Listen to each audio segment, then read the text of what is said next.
had no plans to change. I was happy eating meat, and I used to brag about eating whatever I wanted, and I'm still healthy and everything's fine. And then we moved to China, and that opened my eyes to all kinds of things, but especially how animals are treated. And that was the precursor. I was still eating plenty of animal products in China, but came back to the US due to some uh, kind of double whammy with health issues with my in-laws, um, and a lot of the people I know that have had illnesses, um, are diet related. But it was also a time where I had a physical, came back, got a physical, and it was the first time anyone described me as obese. I was a really fit kid. Whoa. I wasn't the chubby kid. I wasn't the fat kid. I was always really active, very much into sports, very fit. And this doctor's looking at me and he's like, "Did you know you're obese?"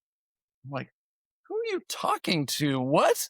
Yeah. He's like, Is there someone standing behind me? "Yeah." I'm like, "I got a lot of muscle mass going here. I mean, come on, let's get real." And he's like, "Oh no, let me show Well, you." and we all know BMI is a hoax. BMI is not a real thing. That's what he opened up. He's like, "Let me show you your BMI. You're like 31. You're right in the middle here." And I'm like, "What?"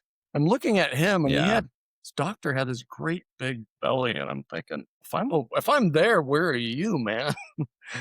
and, Yeah. and so to get back to the question, that was the first spark, and then it was after that I watched a documentary called Forks Over Knives, which was just for me like mind blowing. Like, this is so Yeah. simple. This makes so much sense. And then after that, we decided as a family to try plant-based eating. Like, let's just do this for 10 days because this feels like a lot to do. And it's such a shift.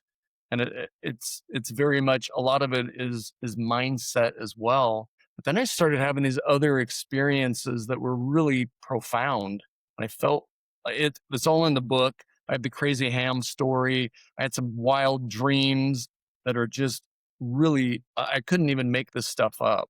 And so I felt like the animals were somehow communicating like, "Hey, you gotta get this story out there." It had been several years. And then I decided, okay, I just have to do this. But the book took 5 years to write just because it was this side hustle thing that I was working on. Yeah. So as you're making this transition, not even thinking nutritionally, Scott, but like emotionally, was it hard to bridge the gap going from eating whatever you want, kind of whenever you want, to this plant-based diet? The transition was really, for me, I'm kind of either all in or all out. So we decided we're going to go all in. Some people do like meatless Mondays, and then they kind of slowly transition to eating, a veggie burger instead of a regular burger once in a while, or those kinds of things. I knew all that is a recipe to keep doing what I've been doing, continuing Yeah. eating the way I always have. And so I knew for me, like, we need to just go all in. Emotionally, there was this interesting feeling of really, for the first time in my life, eating in alignment with my values. Because I love animals, I always have.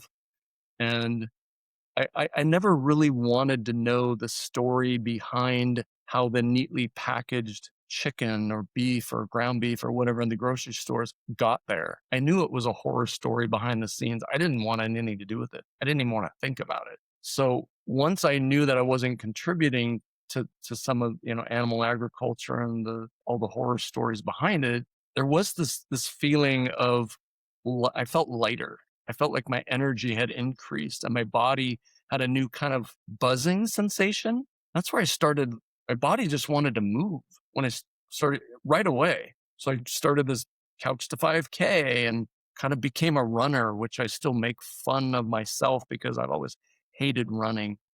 And then eventually did a 5K, did a half marathon, ran a marathon. I was like, am I a runner now? Like, what happened? How did this happen?